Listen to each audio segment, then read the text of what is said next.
Right, so now I promise we're going to open the Bible together, so we're definitely going to do that. And but first of all, I just want to ask you a bit of a question. How do you best digest stuff? I'm not necessarily talking about eating, but let's just take eating for a moment. I don't know, I tend to eat too fast.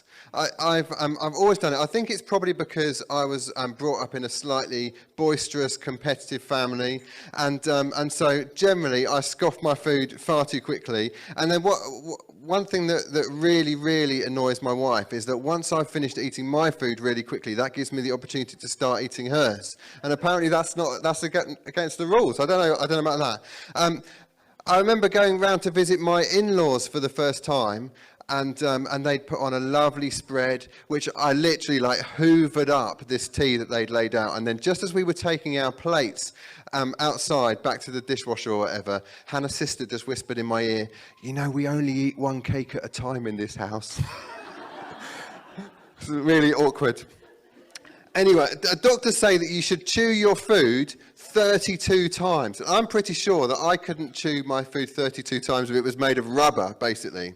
But the point is this, that slowing down aids your digestion.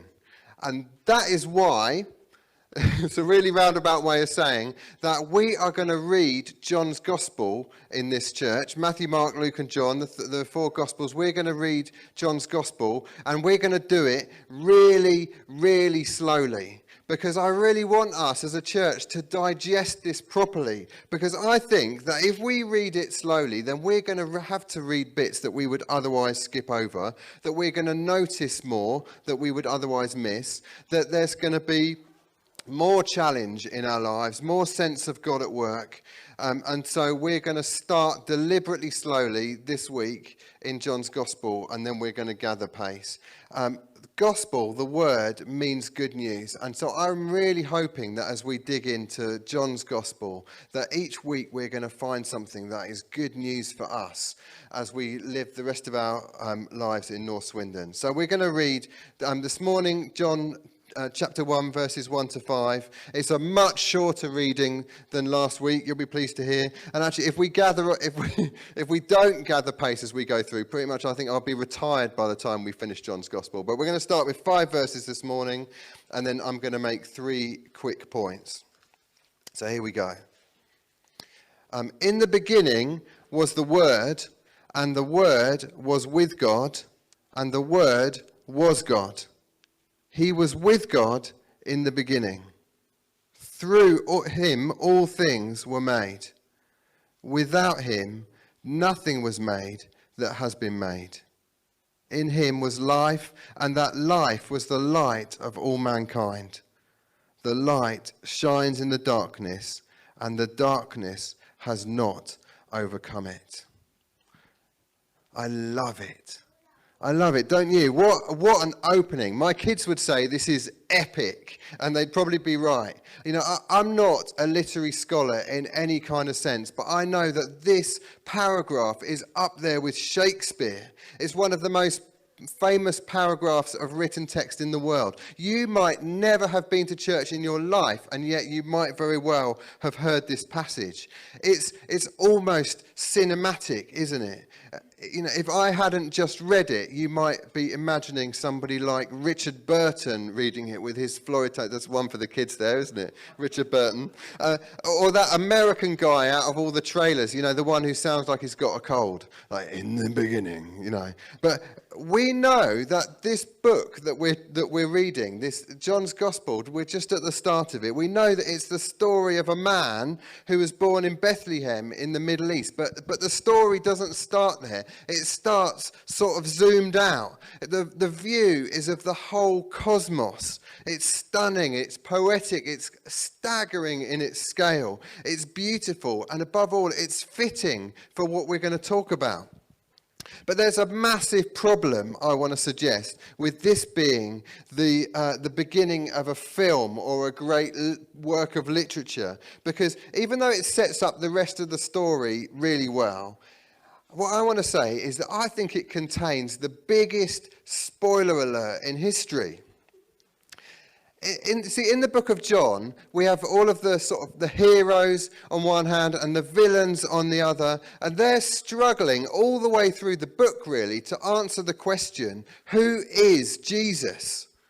In John 8, there's a bunch of Jews, and they even ask him to his face, who are you? John himself, who was one of Jesus' disciples, he wrote the book, and he sort of bumbles along all the way through the book with the rest of the disciples and doesn't really even twig himself who Jesus is until the closing pages. But for us, if the question is, who is Jesus, then rather than reveal it on the last page like a whodunit, or rather than take a whole book to slowly piece together who it is that this Jesus person is and kind of construct that picture, John answers it in the very first sentence. Who is Jesus? Spoiler alert, bam! Jesus is God. If it was a film, we'd all be furious and ask for our money back. Because Jesus, he's not just a great moral teacher or an exemplary human being who lived a brilliant life that we're all supposed to copy. He's certainly not just a man who lived a long time ago or a rebel or a historical figure of note. John is clear right from the beginning. The Word was God. Jesus is God. That's the first point I want to make this morning. Jesus is God. How do you feel about that? I guess you could say it's a fairly fundamental part of being a Christian. But I don't want to assume this morning that we're all on the same page. I said it last week. If you wouldn't have called yourself a Christian when you walked through the door this morning, or if you've got major doubts about the stuff that we talk about in this room, then you are completely welcome here. In fact, more than that, we started this church for you.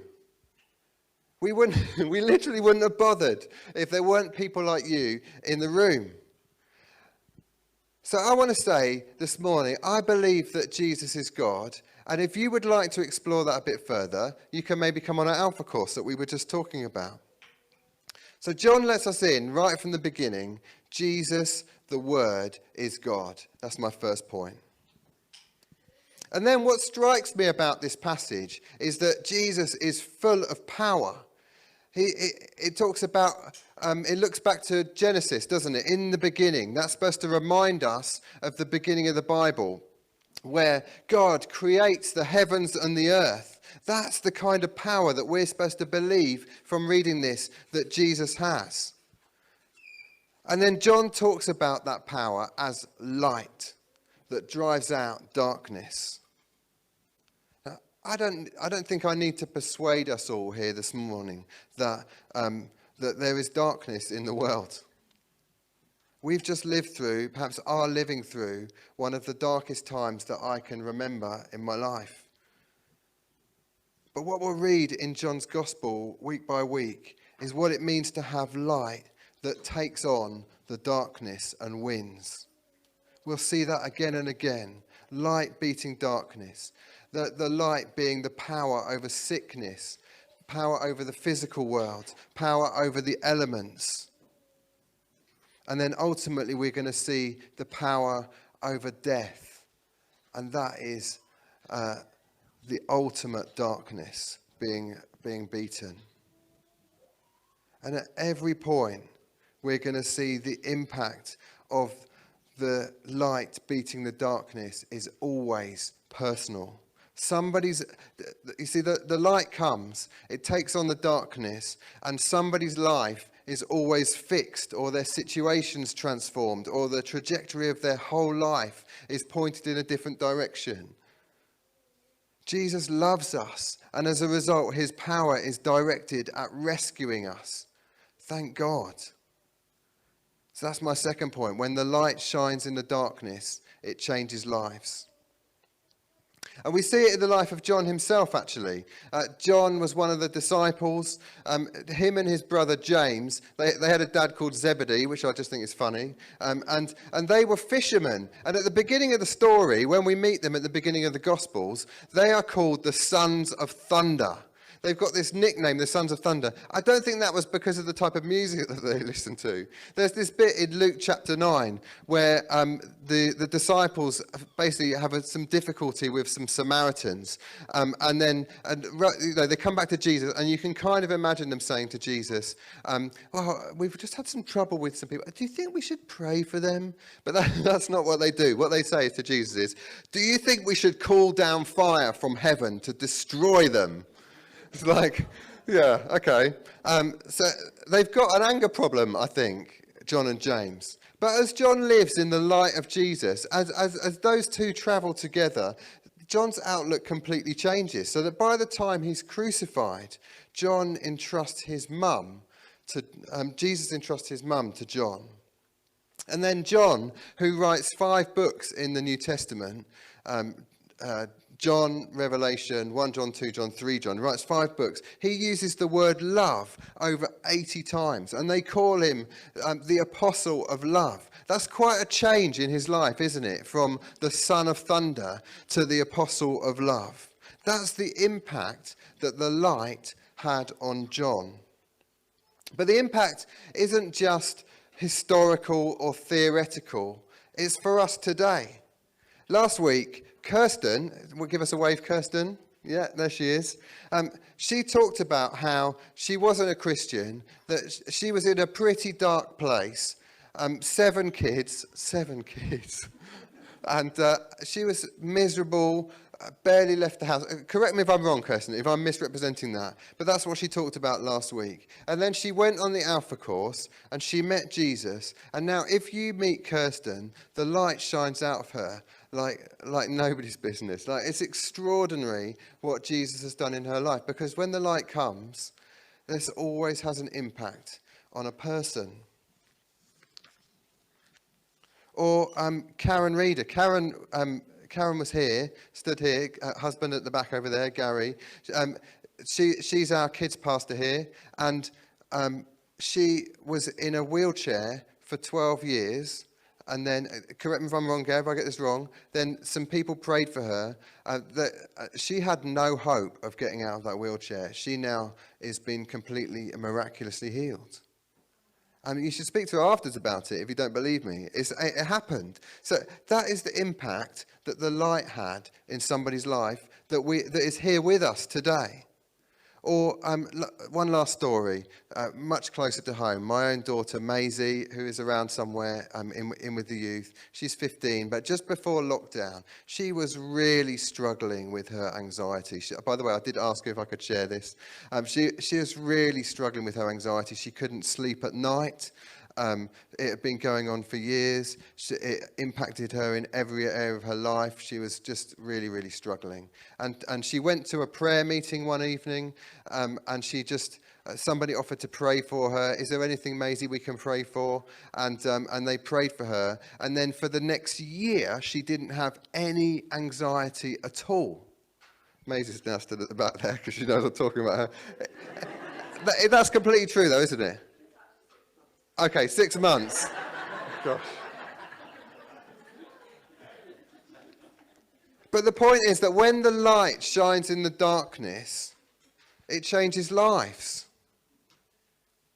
See, the Christian life isn't all about what happens when you die. And that's an amazing thing, because the darkness that some of us live with in our lives is much scarier, actually, than death will ever be.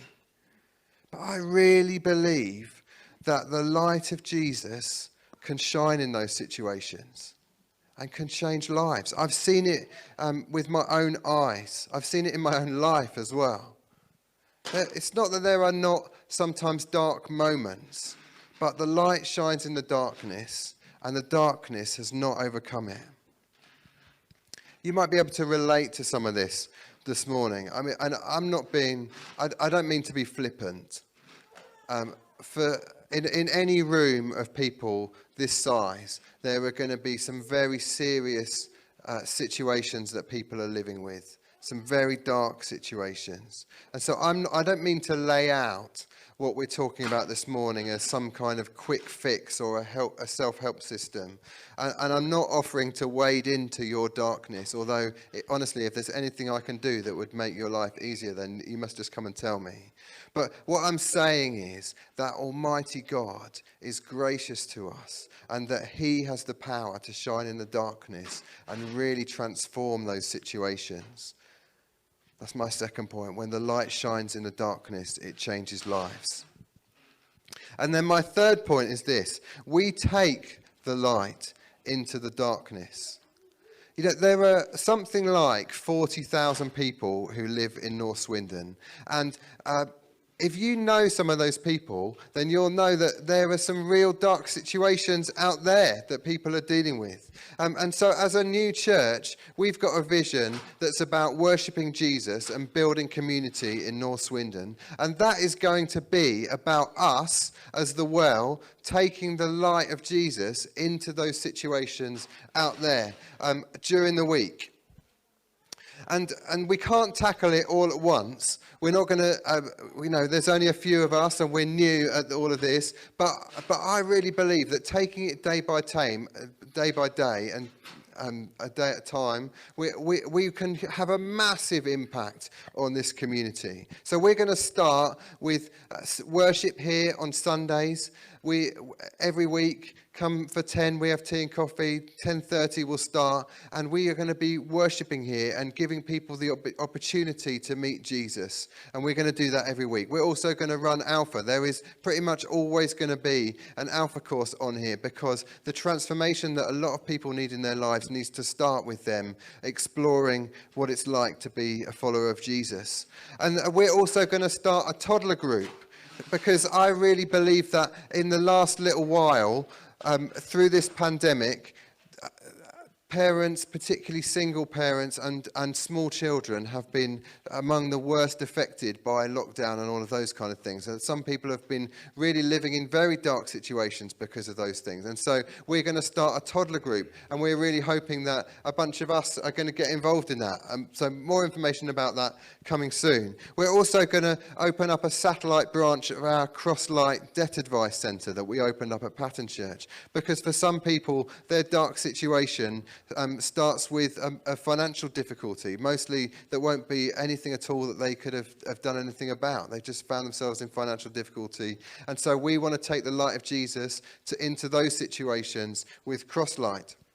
And so over time, that's where we're starting. Sundays, Alpha, toddler group, and Crosslight Debt Advice. But over time, I really think that we as a church can build a program of stuff that really offers hope to people that are really struggling, that builds community. And so that is where we're heading. If you want to know where we're heading as a church, that's where we're going. And so I just wonder if we could picture what our community is like now, where some people are carrying real heavy burdens at the moment that they can't manage. They're feeling lonely and exhausted and living without hope. And then start to imagine if we live out our calling as a church, as the well, what difference Jesus could make shining light into the darkness. What might our community look like in 12 months' time if we pour ourselves into the work of bringing the light of Jesus into some of those situations? Or in 2 years, or 5 years, or 10 years' time? What might this community start to look like? And of course, it won't just be us. We haven't started this church because there are no good churches in North Swindon. There are lots of good churches in North Swindon. But what can we achieve together as the church, capital T, capital C, in North Swindon? What might it start to look like? What situations of darkness might be absolutely and completely transformed, and therefore whose lives might be impacted? So that's it. That's my 3 points. Jesus is God. When the light shines in the darkness, it changes lives. And it's our job to take the light into the darkness.